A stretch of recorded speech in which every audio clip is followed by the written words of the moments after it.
Welcome to All Home Care Matters, the show where we discuss all things home care, with discussions on important age-related matters and topics. Brought to you by Enriched Life Home Care Services, the #1 rated home care provider in Michigan by Top Rated Local.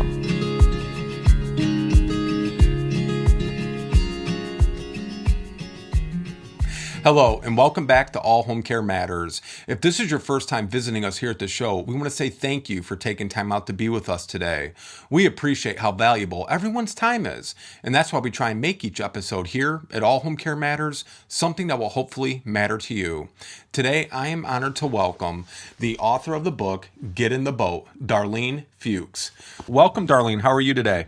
I am doing well. How are you doing? Wonderful. It's good to see you. You know, I want to kind of start off a little bit because people hear the name Get in the Boat. That could mean any number of things. First, give us a summary of the book Get in the Boat and what the premise of that is. Well, Get in the Boat came from a skit that my dad did once for caregivers.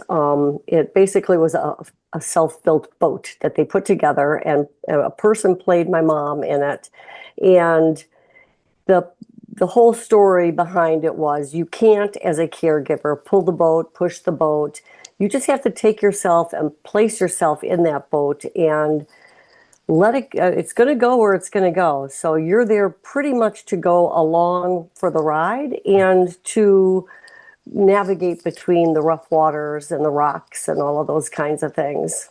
Yeah, that's a great analogy. I wouldn't have probably thought of it that way, but that's a great way of looking at it, especially when you're, caring for a loved one and you come into it unprepared, not knowing what you don't know, and you just kind of got to navigate it, as the, journey progresses.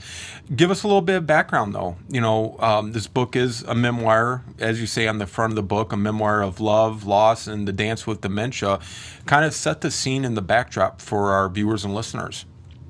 Well, it basically started from a promise to my father. He had spent 6 years watching my mom, the love of his life, slowly disappear to dementia. And as the memories were disappearing, he took the time to journal every day. And he wrote everything down, including every breakdown he had, his depression that he went through, begging God to give him strength or to make things different. And every time he wondered if staying would make him strong or if it would break him, he would return to his faith and he would put all of that down. And eventually, on his deathbed, he handed me all of those handwritten journals. And he said, I want you to take these and I want people to know the truth of what I've been going through. It's not comfortable, but it's real. And, like I tell people, sometimes loving someone can look like hell, but you walk through it anyways. What really inspired your dad to journal? You don't hear of that often, especially I think on the men's side of caregiving. Did he ever share with you what inspired him to begin journaling? Yeah, we talked about it. A lot of it was, he had been a pastor and a missionary in the past, so he was used to writing things down for his Sunday, preaching. And I think he still craved some sense of purpose and wanted to it was like an emotional survival tool for him. He needed to release the anger that he was having or the guilt or, the inability to know what to do for my mom. So he would journal and he would write that down. And I can see that in the journals that he did. It was almost like his silent confessional booth in a way, because he could feel that no one really was listening in those moments and he could be truly honest with what he was putting down. And I think it helped him process the relationship that they had and where they were going, and to kind of monitor her decline as she was going through it. And in the end, what did he do? He offered us a legacy of preserving what dementia took away from my mom. Yeah. What was what was your kind of thoughts when you were going through that journal? Did you discover things that he hadn't shared with you? I'm sure that must have happened. Was there anything that really stood out, or caused you more sadness and more grieving, or anything that kind of helped inspire you? It's hard, especially being the daughter, Mhm. to read your father's journals, because when he said he was not going to leave anything out, he really didn't. I mean, I had to see his true heartache that he was going through losing my mom, even though he would tell me that today's a wonderful day, and I think parents hide a lot of that, or caregivers in general, I think, no matter who they're taking care of, hide that because they feel that they're supposed to be able to do it all. And the things that I found to be a little bit disturbing was the amount of depression that he was actually going through and hiding it and not really having anyone to help him cope with that, but just struggling in the moment. Yeah, yeah. Would had going through the journal, was there ever a time where you said, "Oh, I really wish I didn't know this or I hadn't read it"? Do you have any of those moments or no? Oh, absolutely. When I think he had 12, yeah, 12 total written spiral bound journals, Wow. and his writing was not very good as far as being legible. Mm. So I found a woman that took all of them and typed them up for me before I even took a look at them. And when I went through it, it was at times a little bit embarrassing that somebody else had taken a look at them before me. But it is what it is. And as I went through them, you genuinely realize that there's, even though you know someone and you're with them all the time, there's still so much that we don't know, and that's difficult, I think, to be able to digest that and not have the person to talk to about it because they're gone. Yeah. And that was the hardest part for me. Yeah, I'm sure. I want to now, kind of fast forward, after, your father had passed, where was the moment for you, or did you already know this ahead of time that you were gonna, create this book, Get in the Boat? When did you decide, this is something we have to put into print to share with others? Um, on my dad's deathbed, he made me promise that I would write the book. Oh, he wanted it. That's He interesting. wanted it done, and he said, I want all of it shared. And I promised him that I would do that. And I've learned that you have to watch out what you promise, because it took me 2.5 years to write it. Some of it because you just have to put it away at times Sure. because it's just too ugly to be able to deal with.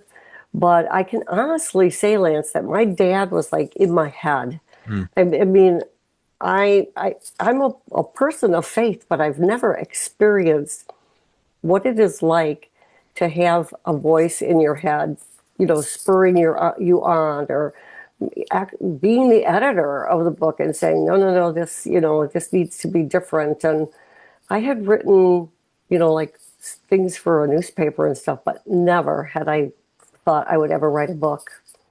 Yeah, and I will say, the book was dedicated to your father, and you fulfilled that promise for him, which I guess would probably, for me as a having parents as well, would give me an extra sense of purpose. But also, I feel like we say goodbye to our parents, and then they go to heaven, and hopefully we're there to meet them again when we pass. But I feel like it also helped you maybe to keep that connection with your father as you were going through the writing process. Oh, absolutely. In fact, my parents, when I was 17, had moved back to Connecticut from Illinois. And I did not know everything that was going on because we were somewhat estranged for about 30 years Mm. until Daddy's little girl got a call and said, no, I think we're moving back to Illinois. And I was like, oh, no, I don't think that is what I really want. But the girl that always says okay said okay. And I can honestly say at this point in my life, after having both of my parents and being able to support them and writing the book, There was an overwhelming sense of forgiveness on all sides, acceptance. My kids got to know their grandparents much better. They got to know who their great grandchildren were. And it really goes to show that love in this way really can overcome just about anything. Yeah, yeah, and I would say a happy ending. Is that? Would you Yeah, summarize it that I way? was very, very happy ending. Before we go further, excuse me, I want to kind of talk about the caregiving aspect, because we talked to hundreds of people, Darlene, and everybody's story is vastly different, but then there's also a lot of similarity. When when did you find out that mom was diagnosed with dementia? I knew that something was going on when my dad called me out of the blue and my mom was sleeping. I did not really realize it until they actually made the move. And then I knew that the reason for them coming back was not just to reunite with their family. The reason was my dad needed help. And that is the first time that I realized that we were in for a much bigger journey. Well, so kind of sticking there for a minute. They're long distance. Then they moved back to Mhm. the Illinois area. You shared there was some distance between your relationships. There was some your estrangement. What did you know about dementia? Like what went through your mind when you found out mom was diagnosed with it? Did you understand dementia? Okay, walk us through that. I had no idea you hear the word, Hmm. and there's a lot of confusion around Alzheimer's, dementia. What is it? And I had no idea what I was in for. I didn't know what the first stages were. I didn't know how it was going to progress. Um, does it end in death? Do people just get put into a senior facility for memory care? Liz, I had absolutely no clue. I thought, what I saw was, her not being able to, communicate the way she used to and laughing at herself. But how it was going to progress, the severity of what happens, no idea. Well, and Darlene, that's pretty much for most people the commonality of when their loved one is diagnosed, and sometimes that's where the commonality ends because you've seen one person with dementia, you've seen one person. How did you educate yourself? Like, when did you get more concerned, more involved as far as I need to suggest this to dad because someone on the show that I'm very fond of quoting, even though they say they didn't coin this term, they're the only person I've ever heard say this term. And that's basically when it comes to a dementia diagnosis, it's diagnose and adios, and then, here you have your dad getting this diagnosis for his wife and, a diagnosis for your mother, just navigating through those early stages and finding trusted resources and finding, support services in your community, let alone moving to a new state, in a place that they didn't have any, built-in connections to necessarily. How did you or how did your dad navigate finding the support and starting to become, educated about this diagnosis? My dad didn't really reach out for any support as far as, you know, institutions or support groups or anything like that. He kind of depended on me to be his voice for what was going on. And thank goodness for computers. I just started Googling and trying to find out if there were places out there that could give me information, if there were Facebook sites that maybe had information for me. Most of what I was looking for was where is she at and how is this going to progress? What am I looking at in the future? Mhm. And will she be able to stay with my dad? Yeah. So, I mean, I think in dementia, a lot of us, we learn as we go. And then we think at the beginning this is going to be okay, this will take a couple months, a year, maybe 2 years. As it turned out, my dad only journaled the last 6 years of my mom's dementia, but we were in the middle of it for 11 years. Okay. So it it progressed fairly slow, but at the same time, you look back, when you're 5 years into it, you turn around and you look back and you're like, oh, if I had only known this 5 years ago, this would have made things so much easier. I would have known better how to communicate with mom or how to move her from a chair to another chair. And I think there's a certain sense of guilt that you didn't do that 5 years ago. But like I always tell people, we only know what we know at the time. And you don't know We're what you do- don't know. exactly. And we're doing the best we can. And it's so easy in the end stages to turn around and put self-blame for what you didn't know. But we didn't know. Right. Absolutely. And that's what I think makes dementia so especially difficult because, like I said, one person with dementia, one person. Your mom might have responded and it might have affected her entirely different than it affected somebody else's mom. So, even having those notes to compare with each other, one thing may work with one person but not the other. It's not a one size fits all with dementia. And that's what makes it so difficult. And you know, even now, with our company, we get calls from families all the time, Darlene, who, they got a diagnosis and out the door they go, and now they're left trying to figure it out on their own. And that's what we try to do is to help to raise awareness, share stories like yours and the other authors from All's authors, and we'll get to that in a moment. But I want to kind of, you mentioned something that I think is really important, and that was the communication aspect. What do you feel is the most effective way for family caregivers and their loved ones to communicate with their loved one that is living with dementia?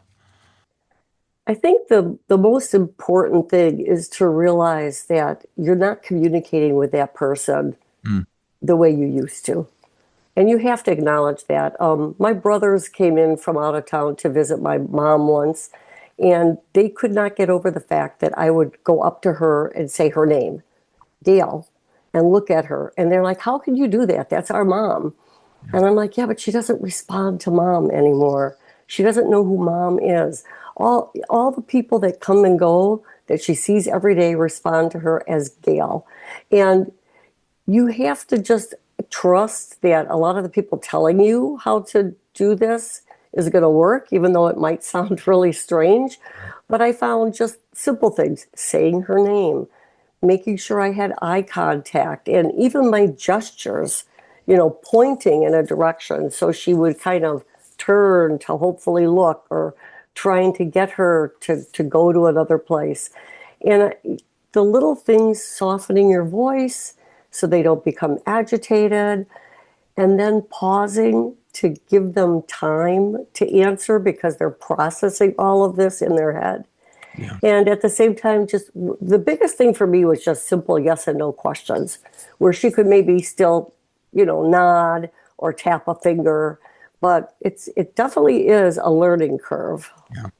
Yeah, absolutely. And, I think you hit the nail on the head. Yes and no is Hmm. really helpful because they can become overstimulated. And, if you give them a multitude of options, they will shut down oftentimes and they'll become overwhelmed. So instead of giving them a whole menu at a restaurant, give them a couple of choices. Things like that really can make a profound difference. And not only for your loved one, but also for yourself. Um, I want to kind of stay here with, some tips too. How do you feel that caregivers can best support their loved ones facing dementia or even other illnesses? I think the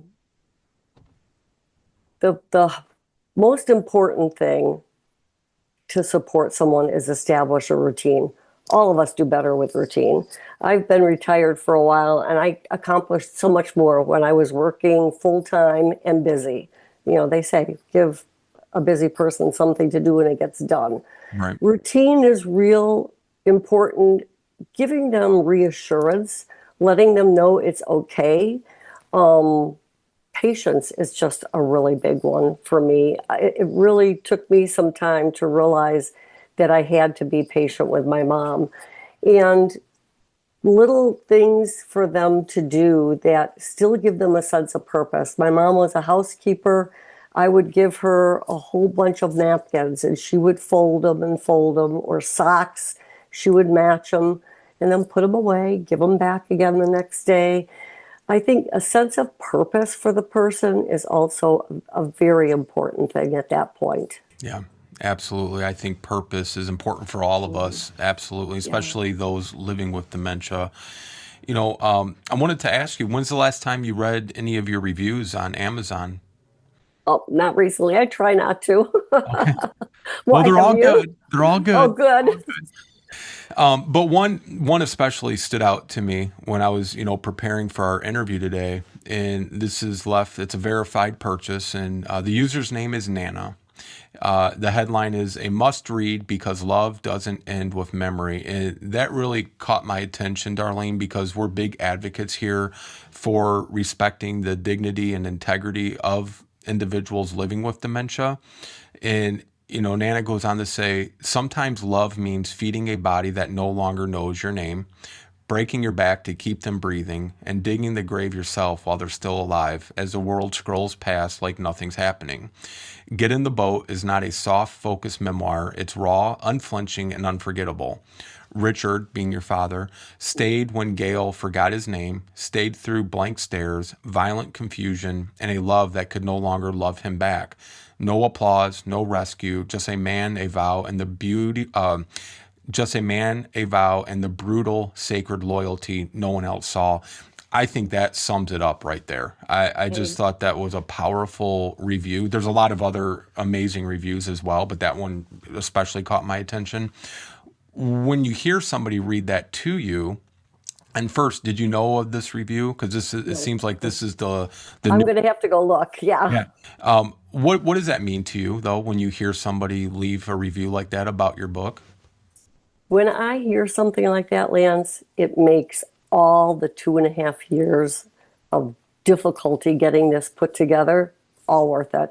Yeah. If it can affect just one person, it's all worth it. I had a gentleman that wrote me a note, a personal note, and said he had been recommended to read the book, didn't have anyone with Alzheimer's in his family, or dementia. But he read it and he said, Darlene, if your father can do this for his wife, I am going to try again at my marriage. And it was the way he wrote it. Just they were in the midst of looking at separation and divorce.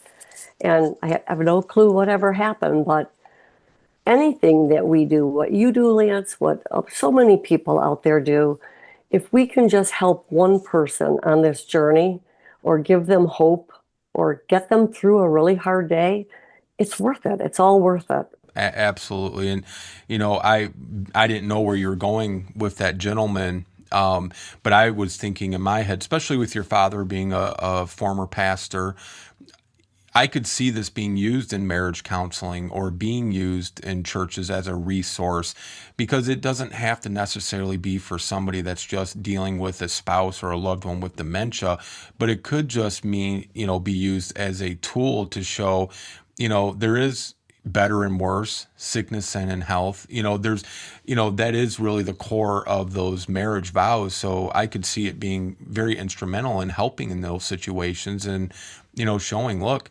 this isn't just something you say just for the sake of saying it. It's something you should practice. You take the good with the bad. You take the health with the sickness and the illness. So that's remarkable, Darlene. Before I go to this next question, I don't know if you know this or not. Marianne Shuko and I are very close friends, and Jean Lee, I think, is just a remarkable person, and all the ladies at All's Authors, and Marianne's on the board here at All Home Care Matters. How did you come to find All's Authors? Jean Lee actually reached out to me, Okay. which was interesting, and said she had read something about the book, and I ended up sending her a copy of it, and then we became really good friends and She wanted it to be part of their program where they list the different authors that have books that can help someone. So yeah, that's kind of how it started. It's been fun. Yeah, yeah, they do such remarkable work over there, and Yeah. I always tell them, even before we had a podcast, we were big supporters and admirers of their work, with our home care company, and because as Amazon. I think the name sometimes really means jungle, because to me it is like a big jungle, because you can get a book and think it's exactly what you need, but it's not been vetted, and you get bad information and all this stuff, and they're kind of the gatekeepers for the dementia book community to ensure these books are authentic and that they're not misleading people and that they are following integrity, the integrity of the dementia diagnosis, but also the dementia community. And I know your book is a proud All's Authors book now, and I just think again just adds more credence to the veracity of how important this book is. I want to go back to caregivers, because there's a lot of people that watch and listen to the show, and they hear all different sides of issues and resources and information. But I have a very strong passion for the people that have lived it and walked through the family caregiver shoes like myself. Why do you think it's so hard for caregivers to relax? Oh, this is an easy one. My dad was an avid golfer, gave it all up because he knew he had to be there for my mom. And as a caregiver, your brain never shuts off. No matter what else is happening, your mind is still saying, did she get her meds? What's happening if she falls? Are people going to be watching out for her? So you have this sense of, I need to be there all the time. Even though we know, even when we have children, you turn your head, they can fall. But I think you get to the point where you feel you have to do it all, because if you step away and you do something like play 9 holes of golf, guilt hits you. Yeah. And it was really hard for my dad to go back and do that. And after 9 holes, I mean, he couldn't finish anymore because he said he felt like he was betraying her. He was out doing something fun, and she was at home forgetting and losing more of her memory. And almost like, how dare I be out on the golf course having a great time without checking in to make sure she's okay. And I think we put all of that weight on our shoulders to the point that we just can't walk away and relax at times. Right. And relaxing doesn't mean going to a day spa. And it's I not, mean, that's not what I'm talking about. and it's not selfish either. No, it's giving yourself permission to matter. And that's how I look at it. You need to step away. Yeah, absolutely. I just want to, we just came back from Washington, D.C.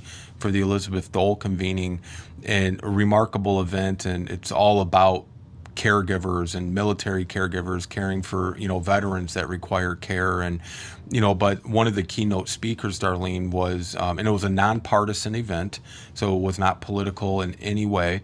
They had people from both parties there, but the keynote speaker happened to be Secretary Doug Collins of the VA. And his story just really resonated with me, and it kind of goes with your dad in golfing. That's why I'm bringing it up. He was sharing, he had a child born with spina bifida, and that's the last thing a new parent wants is a child that has these illnesses or special needs. And he said he was at a fast food restaurant one day. I don't know, McDonald's, Wendy's, Burger King, you can pick. And he says as he's waiting for his food, the deep fryer for the French fries started alarming. And he immediately just, I think, I don't want to put words in his mouth, but like an anxiety rushed over him, because that's the same sound that his child's alarm made at home. And it triggered him. And he said, I immediately left and went home to make sure my child was okay. And I think that's exactly like, your dad with golfing, maybe a different situation, but the same premise where, he's on the 9th hole or something, and all of a sudden he's thinking about, his wife, your mother, and he just can't relax and enjoy that now. He has to go home, make sure she's okay, kind of like Secretary Collins. And I think caregivers, they have to give themselves permission to have that respite time to, refresh themselves because, as you know, oftentimes the family caregiver sometimes passes before the loved one they're taking care of, or Yeah, that's true. their health takes a very detrimental turn because they're giving everything they have, literally, to taking care of that person, which is very admirable. And, but at the same time, you have to be smart about the way you do it. Otherwise, you won't be there to take care of your loved one. Did you see your father's health decline as a result of caring for your mom? Oh, absolutely. Even though he would tell me over the phone, "Oh, I'm fine, I'm fine." You get that little inkling, and I would go over, and he was not shaven, which was unusual for him, and he wouldn't go see the doctor. He would say to anyone that walked into the door, "My purpose in life is to take care of Gail, and when that purpose is gone, then God can take me, but not until." And he just powered through, and he passed away just under 5 months after my mom. He Wow. truly felt his purpose was fulfilled, and and that was it. But yeah, you could tell. You have to show up though. You can't listen to people on the phone. I found I needed to go and look for myself because they're very good at hiding things. Absolutely, Yeah. absolutely. We've had many situations with our company where our staff or our case managers are trying to report to the family concerns and things that seem off. And we had one lady. We were only with her, Darlene, 2 days a week for 4 hours. Not a lot of time when there's No. 168 hours in a week. And weren't there because of dementia or something. We were there because she had broken her ankle and had to wear a boot, so she couldn't drive, couldn't do steps.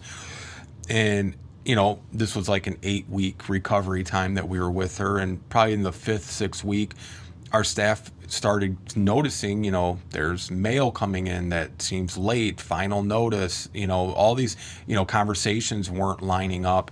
And we'd report it back to the family. Well, one she had two children. The one sibling lived out of state. Okay, I'm going to call mom, check in on her. Mom, how are you doing? Oh, I'm okay. Mom, how's this? How's everything? It was, just surface level conversations. And the other sibling that lived locally just kind of did a once by, check in, seems okay. And then that was the end of it. Well, about a week or two later, the county was at this person's home and they were stapling and nailing basically a repossession lien notice on her door Oh, because she hadn't paid her taxes in almost 3 years, her property taxes. And it had taken that rather than professionals giving feedback and kind of raising some concerns and giving report for the family to finally take it seriously because they always said, "Oh, I talked to mom, I think she's fine," and so yes, you're right, sometimes it has to be boots on the ground and do a little digging. You can be respectful and things like that, but unless you're looking at the finances, you're looking at, missed doctor's appointments, or maybe there's a new dent in the car or paint's coming off, from accidents or posts or, curbs that they've hit, and again, they're kind of in preservation mode too. They don't want people to think there's a problem, so yes, I fully agree with what you're saying on that. yeah, I saw that with my dad, and unless you step in, nothing's going to change. Right.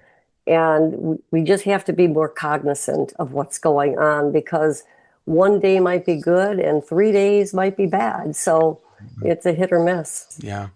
You know, um, as we're getting ready to close up here, I wanted to ask you what this phrase meant, and it's just do your best. What does that mean to you? Just do your best means what we were talking about before, Lance, is we don't know what we don't know until we're further down the road. And educate yourself the best you can, and then try and implement in baby steps because we're not always going to be able to do everything that everyone's telling us all the time. And by doing that, I think it allows us to look back and say we did good during the time that, those first couple months or the first year because we didn't know anything. Right. So we really have, we're real good at telling each other to forgive your neighbor, Yeah. but we need to be able to forgive ourselves for Yeah. the things that we think we should have been able to do, even though a lot of times the person that we're taking care of wasn't even aware that we didn't do something. Right. Absolutely. Darlene, I I wanted to ask too, when you talk to family caregivers and you kind of look back, at your situation and things, do you do you feel like everyone's cut out to be a caregiver, or like they can do it if they have to, or what's your thoughts on that? My thoughts are everyone thinks they can be a caregiver. I mean, there's a select few that probably realize they can't, but not everyone's wired to be a caregiver. I mean, it doesn't make you selfish. It doesn't make you cold. I tell people there's a lot of adults that aren't cut out to be parents, and they've realized that, and they're better for it because you don't want to be a parent when you're not going to be a good parent. Right. And the same thing is you don't want to be a health, caregiver if you're not able to do it. And you have to know your own health. Some people are just not healthy enough to be able to take care of someone else. Some people are working full time and have children, and they don't have any siblings to help them out. And it's really hard just to give up everything and put your whole family aside. And so I think we just have to be honest with ourselves. If we don't have the time, we don't have the finances, we don't have a support network, and some of us just because of mental health issues that we're going through, we might not have the temperament to be a caregiver. So, I mean, there's a lot that goes into this. It is not something that you're going to do for just a month or a year. I mean, this is a long-term kind of thing. It's like cancer. You could be with someone taking care of them with cancer for a month, but you could have someone that's terminal for many, many years. And Yeah. it's a hard job. It's not an easy job. What do you recommend if someone watching or listening to this says, I'll be honest, that's me. I couldn't do that for my mom or my dad or my spouse. What do they do if that's them? I think you just have, the first part is acknowledging that that's not you. And the second part is being able to, if your parent or the person that you would have to take care of is still able to understand when you're speaking to them, is go over the truths with them, Hmm. your siblings, start reaching out and seeing what the different facilities are that maybe you could get daytime help with that, or something local where you can, get additional help. But there's nothing bad with being honest with yourself.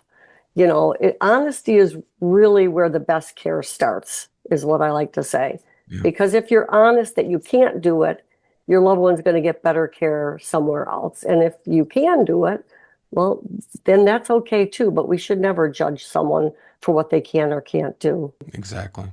And I think if I'll even go one step further, I think they should be applauded for recognizing they can't do something and being honest and, upfront about it and making arrangements to have things in place for when that day comes so that they, in a way they're being a caregiver by arranging the care. But yeah, I think sometimes people don't understand and they underestimate what is really involved, and it's only to the detriment of them and their loved ones. Absolutely. Darlene, before we close here, where would you like people to go to either connect with you or purchase Get in the Boat? Get in the Boat is on Amazon, so you could just put that in. Mhm. The best way to get information to other social media sites is to go to the website, getintheboatbook.com. That's the best way to get in touch with me. Perfect. Well, Darlene Fuchs, author of Get in the Boat, thank you so much for the work you're doing to help support families and for sharing your father's very real and raw story. I recommend everybody go get a copy of the book, connect with Darlene. We'll have all the information also in our show notes so people can follow those links. And we look forward to talking to you again in the future. Thank you for your time, Lance. Great to share. Our pleasure. Thank you for joining us today here at All Home Care Matters. All Home Care Matters is here to help families as they navigate these long-term care issues. We invite you to visit us at allhomecarematters.com, where there's a private, secure, fillable form where you can give us feedback, show ideas, or if you have questions. Every form is read and responded to. And remember, you can listen to the show on any of your favorite podcast streaming platforms or watch the show on our official YouTube channel. Just make sure that you hit that subscribe button so that you never miss an episode. We'd also like to say thank you again to Darlene Fuchs, the author of the book, Get in the Boat, for joining us today. We look forward to seeing you again here at All Home Care Matters. Thank you for joining us today. We look forward to you joining us again on another episode of All Home Care Matters. To learn more about the show and to connect with us, visit us at allhomecarematters.com.